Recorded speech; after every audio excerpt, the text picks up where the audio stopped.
रात के 12:30 बजे थे। घर के ड्राइंग रूम में दीवार घड़ी की टिक टिक किसी अदालत के फैसले जैसी लग रही थी, ठंडी, निष्ठुर और अंतिम। हर सेकंड आरंभी के सीने पर हथौड़े की तरह गिर रहा था। सामने खड़ी महिला की आंखों में कोई भाव नहीं था, बस अधिकार और तिरस्कार का अजीब सा मिश्रण। आपको पता था ना कि आप लिख नहीं पाएंगी, फिर भी आपने हेल्पर के लिए अप्लाई नहीं किया। क्यों नहीं किया? ये सवाल नहीं था, ये आरोप था। अब आप बाहर जाइए और हेल्पर लेके आइए। अगर ना मिले तो घर वापस जाइए आप, समझी ना? आरंभी ने सर झुका लिया। शब्द उसके कानों में गूंजते रहे, लेकिन जवाब उसके गले में अटक गया। वो जानती थी उसे कहीं से कोई हेल्प नहीं मिलने वाली। ये सिर्फ एक आदेश नहीं था, ये उसे उसकी औकात दिखाने का तरीका था। वो बहुत बुरी तरह से फंस चुकी थी। घर के हर कोने में जैसे उसकी नाकामी की गंध भरी हुई थी। पेपर करेक्ट है, नेक्स्ट स्टेप लेते हैं। वही आवाज फिर गूंजी। आरंभी कुछ नहीं कर पाएंगे, यूजलेस है वो, हाउसवाइफ, गुड फॉर नथिंग। हर शब्द उसके भीतर किसी पुराने जख्म को कुरेद रहा था। उसकी नज़र अपने हाथों पर गई, वही हाथ जिनमें कभी स्टेथोस्कोप रहा करता था, जिन उंगलियों ने नब्ज पकड़कर मौत और जिंदगी के बीच का फर्क समझा था।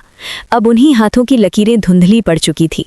10 साल घर का काम करते करते, झाड़ू पोछा करते करते, बर्तन मांजते मांजते जैसे उसकी पहचान घिस गई थी।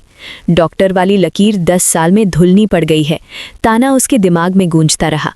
उसे लगा जैसे वो सिर्फ एक औरत नहीं, एक असफल प्रयोग बन चुकी है, जिसे देखकर सब यही कहें कि इससे कुछ नहीं बन सकता।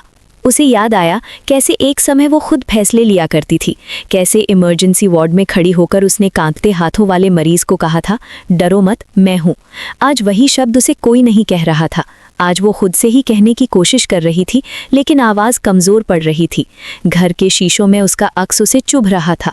एक पढ़ी लिखी औरत जो अब सिर्फ हाउसवाइफ कहलाने के लिए छोड़ दी गई थी। उस पल उसे लगा कि शायद सच में वो यूजलेस हो चुकी है, शायद सच में उसके भीतर कुछ बचा ही नहीं है। लेकिन उसी अंधेरे में, उसी अपमान के बीच कहीं बहुत अंदर एक धीमी सी चिंगारी सुलग उठी। आरंभी ने अपनी मुट्ठियां भींच ली। मैं हूँ, उसने मन ही मन कहा। मैं हार नहीं सकती। ये कोई नारा नहीं था, ये एक जिद थी, एक ऐसी जिद जो टूटे हुए इंसान के भीतर से जन्म लेती है। मुझे कुछ भी करके जीवन की इस परीक्षा में पास होना होगा, उसके दिल ने कहा। उसने अपनी आंखें बंद की और उस नाम को याद किया जिसे उसने बरसों से खुद से छुपा रखा था।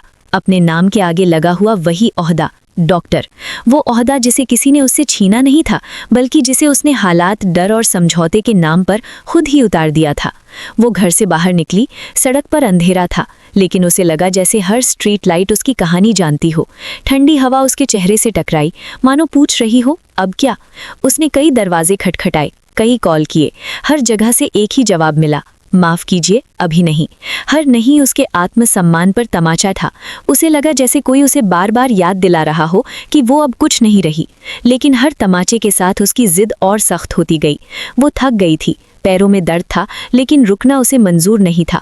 घर लौटते वक्त उसके कदम भारी थे, लेकिन आंखों में अजीब सी चमक थी, डर और गुस्से का मिला जुला रूप। उसने दरवाज़ा खोला और सीधे उस मेज़ तक गई जहां वो कागज़ रखे थे, वही पेपर्स जिनके लिए उसे आज इतना कुछ सुनना पड़ा था। उसने उन्हें उठाया। तभी किसी ने कहा, सॉरी, मैं ये पेपर नहीं ले सकता। क्यों नहीं ले सकते?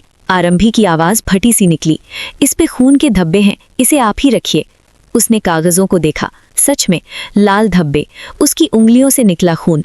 उसे हंसी आ गई, कड़वी, दर्दनाक हंसी। यही तो उसकी कहानी थी, जहां मेहनत का नाम खून और काबिलियत का नाम दाग रख दिया गया था। उस पल उसे महसूस हुआ कि ये सिर्फ अपमान नहीं था, ये एक साजिश थी, उसे तोड़ने की, उसे हमेशा के लिए चुप करा देने की। फिर वो आवाज़ आई, क्रूर, जहरीली, किडनी फेलियर से मरती तो बेटर था तुम्हारे लिए, क्योंकि अब जो दर्द तुम्हें होने वाला है वो तुम बर्दाश्त नहीं कर पाओगी। आरंभी का शरीर सिहर गया। तुम्हें क्या लगा मेरे सामने टिक पाओगी? हरा दोगी मुझे? ये सब क्यों कर रही हो तुम? चुपचाप मर जाती ना। वो शब्द सीधे उसकी आत्मा पर वार कर रहे थे। एक पल के लिए उसे सच में लगा कि शायद मर जाना आसान होता, शायद सब खत्म हो जाता। लेकिन उसी पल उसके भीतर कुछ टूटने के बजाय जुड़ गया। उसे याद आया वो मरीज जिसे सब छोड़ चुके थे और जिसने उसकी आंखों में देखकर कहा था, डॉक्टर, अगर आप हार गईं तो मैं भी मर जाऊंगा। उस दिन उसने हार नहीं मानी थी, आज कैसे मान ले? उसने अपने आंसू पोंछे, खून से सने पेपर्स को संभाल कर रखा। वो समझ चुकी थी कि ये लड़ाई सिर्फ नौकरी की नहीं थी, ये उसकी पहचान की लड़ाई थी। उसे यूजलेस साबित करने की कोशिश हो रही थी ताकि वो खुद भी यही मान ले, लेकिन अब वो नहीं मानेगी, चाहे कितनी भी ठोकरें क्यों न लगे, चाहे कितना भी दर्द क्यों न सहना पड़े। उस रात आरंभी सोई नहीं। उसने अपने पुराने सर्टिफिकेट निकाले, किताबें खोली, नोट्स बनाए। हर पन्ने के साथ उसका आत्मविश्वास थोड़ा थोड़ा लौटने लगा। सुबह की पहली किरण खिड़की से अंदर आई तो उसने खुद से कहा, मैं गिर सकती हूँ लेकिन हार नहीं सकती। वो जानती थी रास्ता आसान नहीं होगा, लोग हंसेंगे, ताने मारेंगे, उसे बार बार याद दिलाएंगे कि वो सिर्फ एक हाउसवाइफ है। लेकिन अब उसे फर्क नहीं पड़ता था, क्योंकि उसने तय कर लिया था वो फिर से अपने नाम के आगे डॉक्टर लिखेगी, चाहे इस रास्ते में उसे खून, आंसू और अपमान ही क्यों न सहना पड़े। ये उसकी जिंदगी की परीक्षा थी और इस बार आरंभी फेल नहीं होने वाली थी।